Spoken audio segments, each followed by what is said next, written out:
this video, let us learn about Python casting. Specify a variable type. There may be times when you want to specify a type onto a variable. This can be done with casting.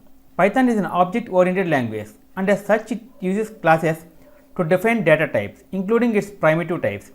Casting in Python is therefore done using constructor functions.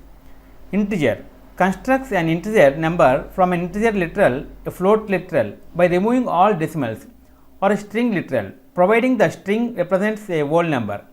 Float constructs a float number from an integer literal, a float literal, or a string literal, providing the string represents a float or an integer.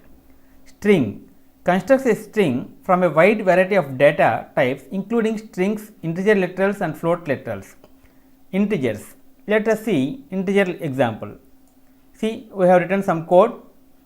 X is equal to integer 1, x is equal to integer 2.8, x is equal to integer 3. If you print this, the result will be 1, 2, 3 like this. Floats. This is a floats example. X is equal to float 1, y is equal to float 2.8, z is equal to float 3, w is equal to float 4.2. See, if you print this, the result will be written like this: 1.0, 2.8, 3.0, 4.2. This is an example for strings. X is equal to string s1, y is equal to string 2, z is equal to string 3.0.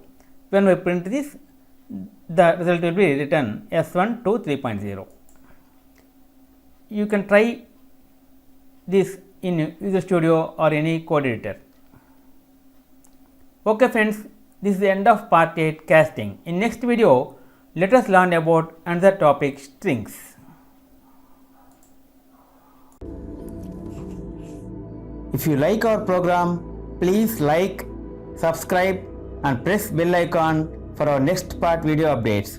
Thank you friends. Meet you in next video. All the best.